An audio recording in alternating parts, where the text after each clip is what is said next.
حضرت عمر فاروق رضی اللہ تعالیٰ عنہ کہ گھر کا آدھا سامان اللہ کے راستے کے اندر خرچ کر دیا.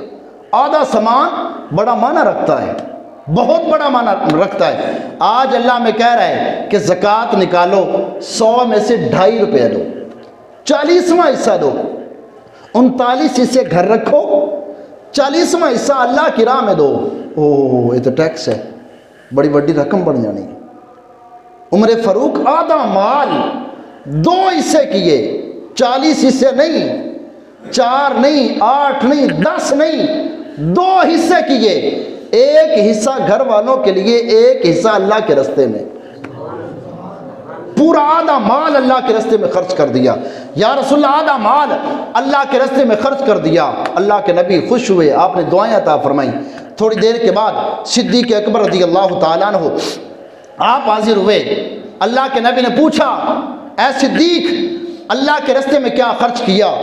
صدیق اکبر رضی اللہ تعالیٰ عنہ عرض کرتے ہیں, یا رسول اللہ گھر گیا, گھر جو کچھ بھی تھا سارا کچھ اکٹھا کیا, تن کے کپڑے اتارے, تن کے اوپر ٹاٹ کا لباس پہنا. یا رسول اللہ پورا گھر کا گھر آپ کی بارگاہ میں آپ کے قدموں کے اوپر نچھاور کر دیا, آپ کے قدموں کے اوپر نچھاور کر دیا ہے. پروانے کو چراغ بلبل کو پھول بس, پروانے کو چراغ بلبل کو پھول بس, صدیق کو کافی ہے اللہ کا رسول بس.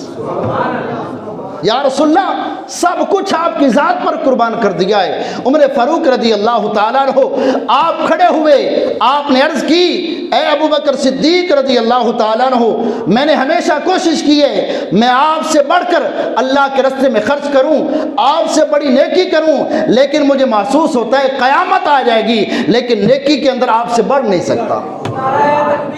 اللہ اکبر, یا رسول اللہ, یا رسول اللہ, یا علی, یا علی, زندہ باد. تو نیکی کے اندر آپ سے بڑھ